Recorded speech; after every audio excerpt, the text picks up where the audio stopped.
자, 이번 시간은 여러분 교재 71페이지죠. 부가가치세 이론 중에서 추가된 내용 한번 찾아보도록 하겠습니다. 부가가치세 이론은 추가된 내용이 앞부분에는 거의 없을 거예요. 뒷부분에 조금 있을 텐데요. 한번 쭉 훑어보고 갈까요? 부가가치세의 개념과 특징.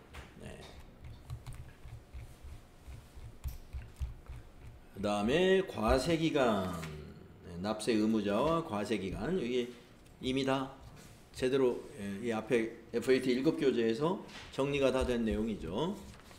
그 다음에 74페이지에 납세지에 대한 것도 다 정리가 된 거고요. 그 다음 76번에 사업자 등록, 사업자 등록에 대해서도 다 우리가 FAT 7교재와 동일한 내용입니다. 그 다음에 77페이지에 과세대상 거래의 재화의 공급, 재화의 공급에 대한 기초 개념이나 일반적인 공급, 특수한 공급 다 우리가 정리한 내용입니다. 다음 79쪽 용역의 공급 및 재화의 수입, 여기도 더해진 내용 없어요. 그대로 지난 교재와 똑같고요. 그 다음 80페이지 부수재화 및 부수용역의 공급, 이 부분 또한 추가된 내용 없습니다. 그대로고요. 다음 81쪽 재화의 공급 시기, 공급 시기에서도 추가된 내용 없어요. 그 다음 82쪽은 용역의 공급 시기, 여기에도 추가된 내용 없습니다. 거래 장소도 그대로고요. 다음 83페이지 보시면 영세율과 면세, 이것도 추가된 내용 없어요. 또 넘어가서 86쪽 과세표준과 매출세, 이것도 지난 교재하고 똑같습니다. 그 다음에 87쪽에 항목별 과세표준 포함 여부, 이것도 그대로 내용이 동일하고요. 다음 88쪽에 재화의 수입, 이 내용도 그대로고, 다음에 매출세액, 내용 그대로입니다. 매입세액, 매입세액도 여기까지는 그대로예요.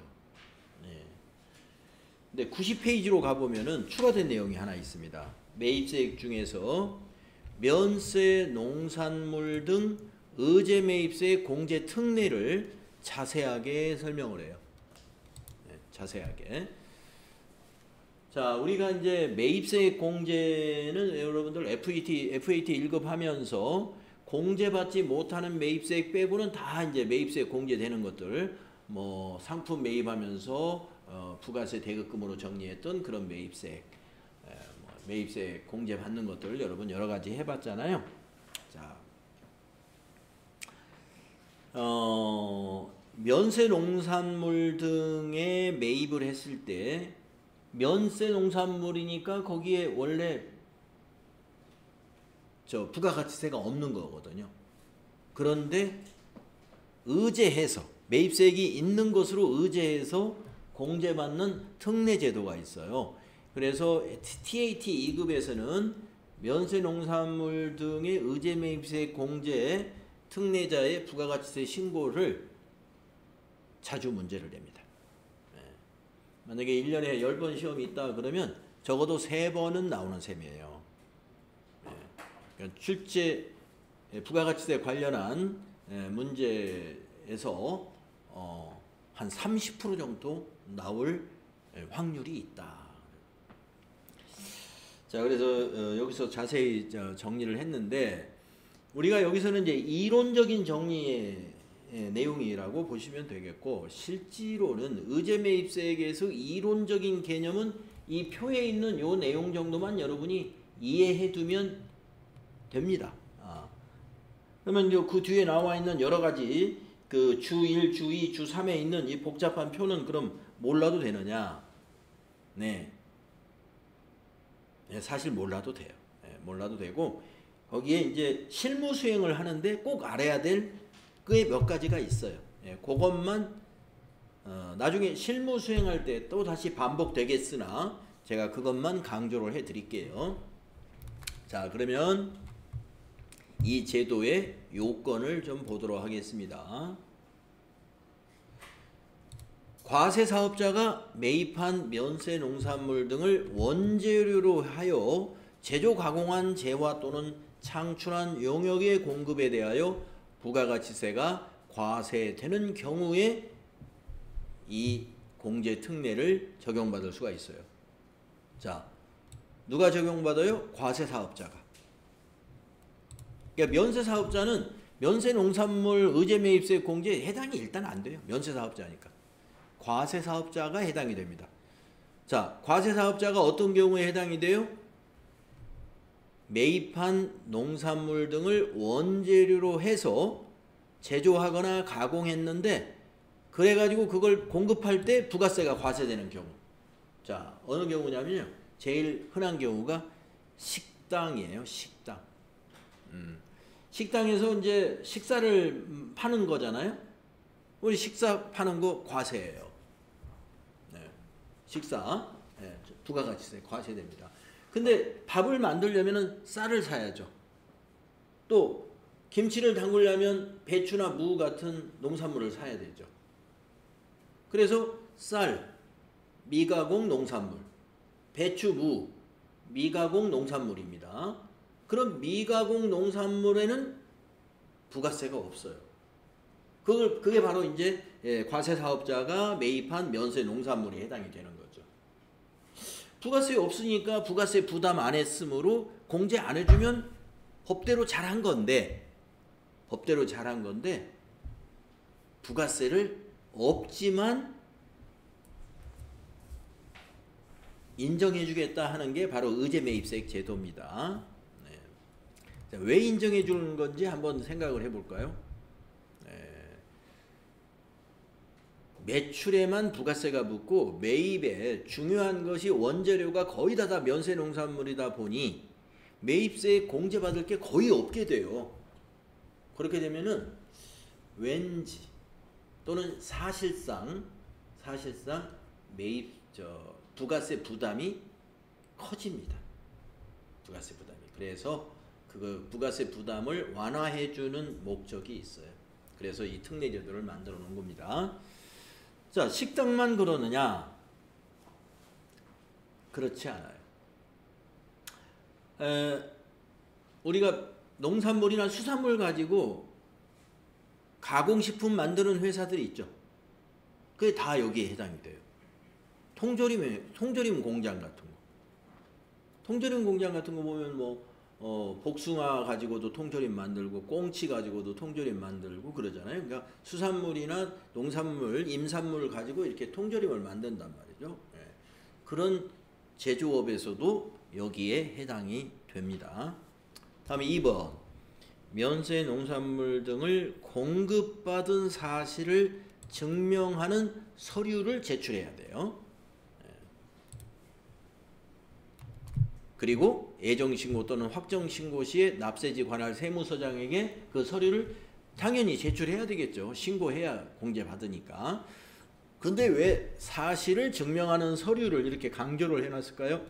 네, 여기 주 1에 우리가 이제 부가가치 세법이니까 이걸 받으려면 무슨 서류를 제출해야 된다라는 걸 정해놨는데 의제매입세 공제신고서라는 게 있어요. 여러분 이제 실무 수행할 때 요거 작성을 할 거예요. 의제매입세 공제신고서. 그 다음에 면세 재화를 샀으니까 계산서를 받거나 계산서를 받으면 계산서 합계표 만들어야 되잖아요. 여러분들 FAT 1급 시험 준비하면서 계산서 발급받았다 그랬을 때 계산서 합계표 만드는 거 아시죠? 자동으로 만들어지죠? 그 다음에 만약에 계산서를 안 받고 신용카드 전표로 그냥 끝냈어요. 그러면 신용카드 매출전표, 수령금액 합계표 만들어야 되죠? 신용카드 매출전표 등이라고 했으니까 현금 영수증도 여기에 해당이 됩니다.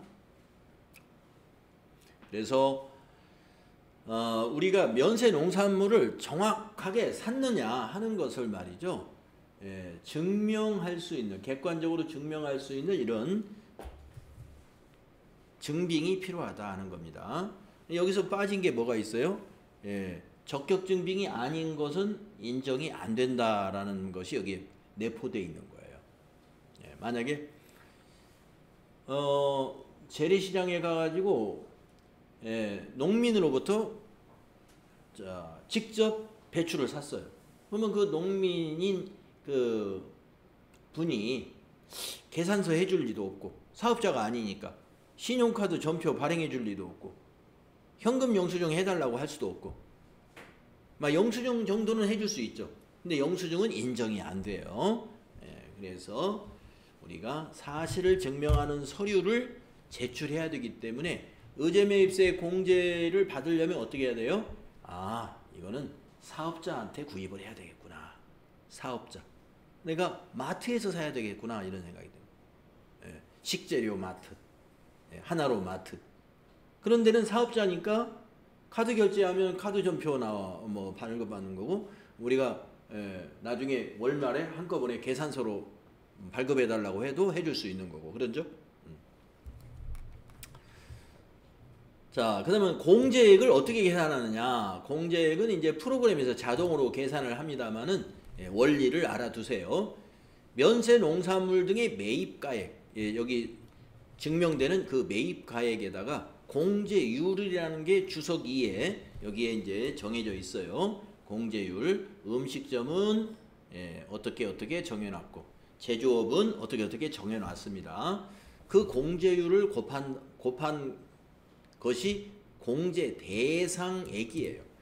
그래서 공제 대상액이 한도 안에 들어있으면 그걸 공제해주고, 한도를 초과했으면 초과한 금액 뺀 나머지만 공제해줍니다. 그래서 한도 계산을 어떻게 하느냐? 면세 농산물을 가지고 공급한 과세표준. 공급한 과세표준이 뭐예요? 식당이라면은 식사를 만들어서 판매한 공급가액. 거기에 한도율을 또 정해놨어요. 주 3에다가 그 한도율을 곱하고 공제율을 한번 곱합니다. 그 금액보다 커서는 안 돼요. 그래서 한도를 체크해가지고 그 금액을 계산해 줍니다. 이거를 계산하라는 문제를 낸 적은 없어요. 왜냐하면 프로그램에다 입력을 해서 계산을 하기 때문에. 그래서 의제매입세 공제율을 잠깐 살펴보면요.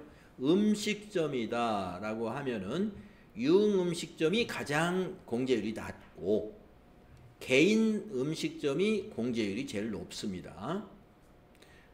그러면 유흥음식점, 개인 음식점을 제외한 C가 뭐냐면은 법인 음식점이라고 볼 수 있어요. A와 B 외에 음식점이다. 그러면 법인이 운영하는 음식점이에요. 법인이 운영하는 유흥점은 102분의 2예요. 그냥. 그런데 법인이 운영하는 식당이다. 그러면 106분의 6 이렇게 되겠습니다. 이 괄호 속에 있는 것은요. 괄호 속에 있는 것은 현재 적용되고 있는 한시적으로 적용하고 있는 공제율입니다. 그래서 여기는 109분의 9가 지금 현재 적용되고 있고요. 원래 법률에서는 108분의 8로 되어 있는데, 우리가 이제 정치권에서 소상공인을 위한 여러 가지 정책이다 이런 것을 세제에 반영하기 위해서 법률을 막 제정하잖아요. 국회에서. 그때 이 법률은 올해부터 언제까지 1년간 한시적으로 적용한다 해서 만들어 놓고서 그것을 폐기 안 시키고 계속 연장하면은 이렇게 한시적으로 적용하는 법이 쭉 이어지는 결과가 되는 거죠. 자, 그 다음에 다음 페이지에 보면은 이제 제조업의 경우는 또 이렇게 정해놨어요. 106분의 6, 104분의 4, 102분의 2. 이 중에서 시험에서 다루어지는 것은 제조업으로 문제를 낸다. 그게 대부분이에요. 만약에 지금 여기 면세 농산물 등의 의제매입세 공제 특례를 시험 문제로 내려면은 우리 회사가 어떤 회사다라는 게 정해져야 되잖아요. 우리 회사가 제조업이고 중소기업에 해당이 된다 이렇게 문제를 내는 경우가 대부분입니다. 그때 여러분은 104분의 4라는 걸 알아야 돼요. 왜냐? 그 프로그램에서 우리 업종에 맞는 그 구분에 맞는 공제율을 이렇게 목록 단추에서 선택해 줘야 되거든요. 그래서 여러분 제조업이면 104분의 4 선택해 주면 되고요. 그러면 제조업으로만 그동안 시험에 나왔느냐? 음식점업으로는 시험에 낸 적이 없느냐? 있었어요. 음식점으로 낼 때 개인 사업자로 시험에 낸 적은 한 번도 없습니다. 법인으로. 요게 지금 법인 음식점이에요. 그래서 법인 음식점이라고 가정한다라고 문제를 냅니다. 그때 여러분은 공제율을 조금 높여서 106분의 6을 선택해 줘야 돼요. 제조업이다 그러면 104분의 4 선택하시면 되고, 법인 음식점이다 라고 가정한다 이렇게 문제를 냈을 때는 공제율 이거 작성할 때를 말하는 거예요. 의제매입세 공제 신고서를 우리가 조회해서 작성할 때에 요 공제율을 선택하는 항목이 있어요. 그때 이걸 선택해라. 그래서 요거 기억을 해 주셔야 됩니다. 그 다음에 주 3에 있는 한도율은 한도율을 알아야 문제를 푸는 문제는 한 번도 낸 적이 없습니다. 아직까지. 그렇기 때문에 한도율은 프로그램이 일단 다 현재 부가가치세법에 맞게끔 다 세팅이 돼 있어요. 한도율은.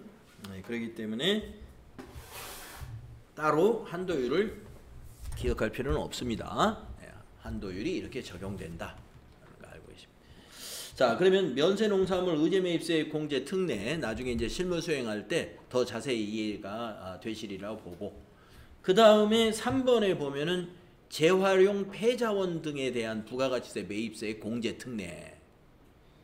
앞에서 그 면세농산물 등의 의제매입세 공제 특례하고 의도가 똑같아요. 의도가.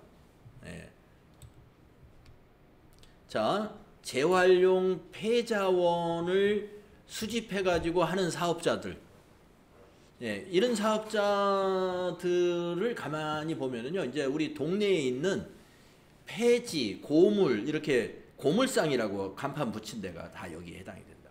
그 사람들은 사업자예요. 무슨 고물상.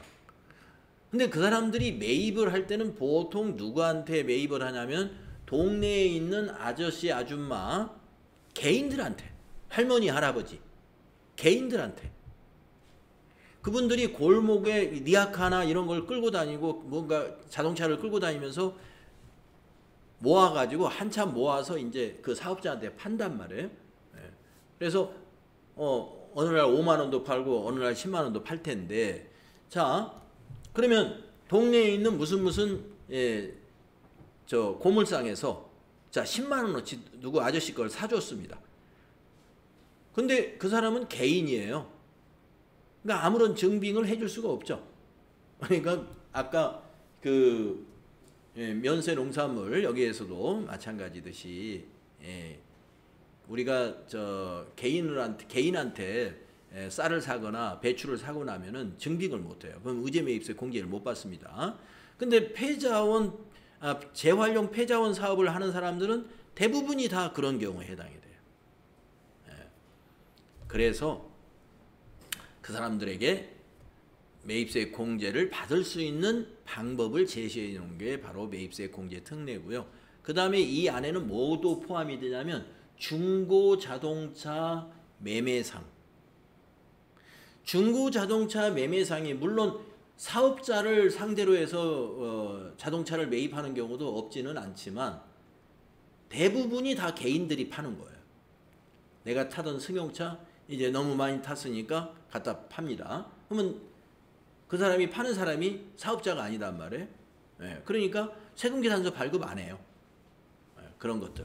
그러면 매입세 공제 못 받느냐? 받게 해줍니다. 자, 볼까요? 공제 요건.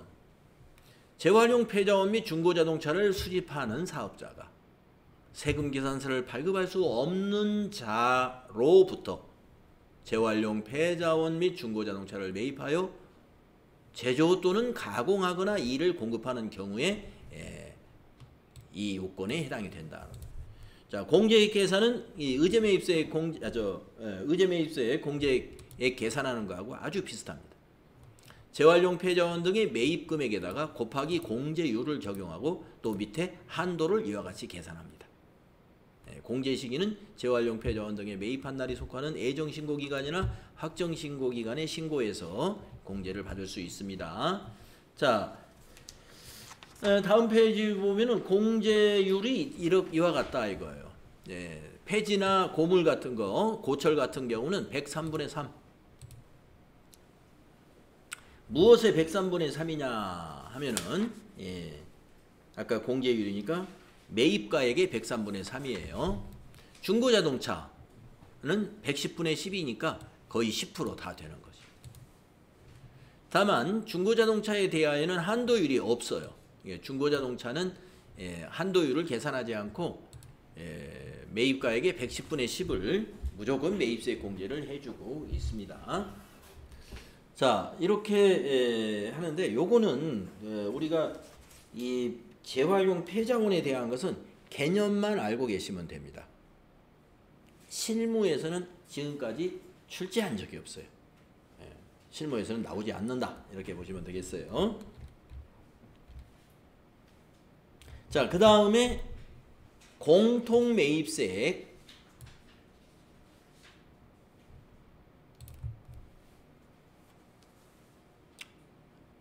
공통매입세액이 FAT 1급에서는 안 나오거든요. 한 번도 나온 적이 없어요. 공통매입세액은 이제 우리가 이제 그 54 불공이라는 유형을 선택하고 나면 거기 불공제 사유가 0, 1, 2, 3, 4, 5, 6, 7, 8, 9인가요? 이렇게 쭉 있는 것 중에 중간쯤에 공통매입세액 안분계산분이라는 사유가 그 안에 하나 들어있거든요. 그것에 대한 얘기. 그것에 대한 얘기. 그런데 FAT 1급에서는 이거를 안 다루는데 TAT 2급과 TAT 1급에서는 공통매입세액에 대해서 다루니까 이것은 우리가 지금 오늘 개념 정리도 할 거고요. 오늘은 그냥 개념 정리만 할게요. 개념 정리만 하고 실무 이것도 출제 확률이 높은 거예요. 면세 농산물 의제매입세 공제만큼 출제 확률이 높으니까 나중에 실무 수행에서 실력을 다진다 이렇게 보시면 됩니다. 자, 개념을 볼까요? 사업자가 사업자가 과세사업과 면세사업 등을 겸용하는 경우에 과세사업과 면세사업 등에 관련된 매입세액의 계산을 실지귀속에 따라 구분을 하면 되는데 그러나 실지귀속을 구분할 수 없는 매입세액은 총 공급가액에 대한 면세 공급가액의 비율 등을 적용해 가지고 안분해서 계산을 해주어야 되는 것입니다. 자, 운수사업을 하는데 시내버스 운수사업도 하고 택시 운수사업도 한다 라고 하면은 이런 사업자가 바로 겸용사업자입니다. 과세사업이 택시는 과세사업이고 시내버스는 면세사업자거든요. 근데 만약에 실지귀속을 적용할 수 있다는 것은 뭐냐?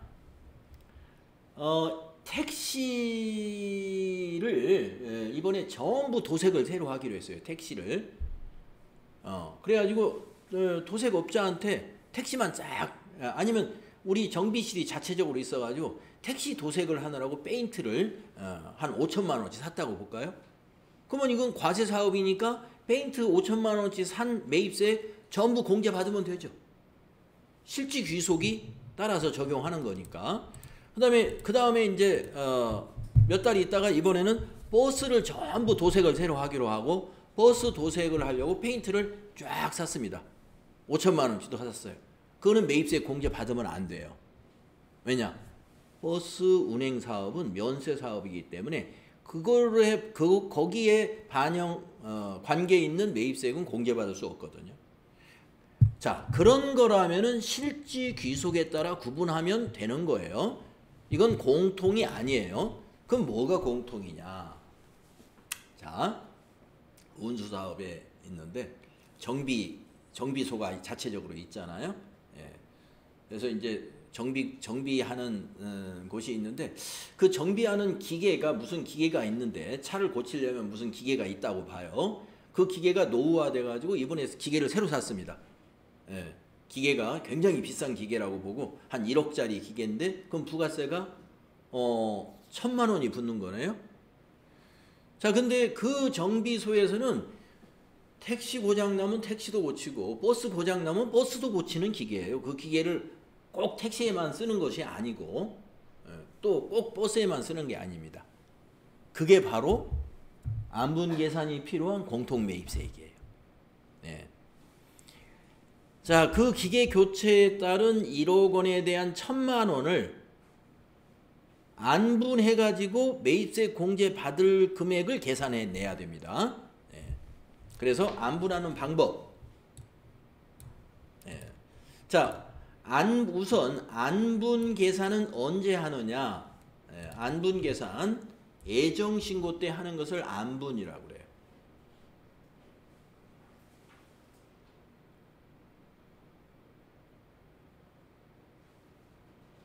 안분. 애정신고 때 한다. 애정신고. 여기다 쓰겠습니다. 여기다 쓰는 게 좋을 것 같은데요. 애정신고 때 하는 것은 안분 계산이라고 하고요. 안분이 두 개가 존재해요. 확정신고 때 하는 것은 정산이라고 합니다. 정산. 두 번 한다는 얘기죠. 두 번 하는 거예요. 애정 때 했더라도 확정신고 때 두 번 합니다.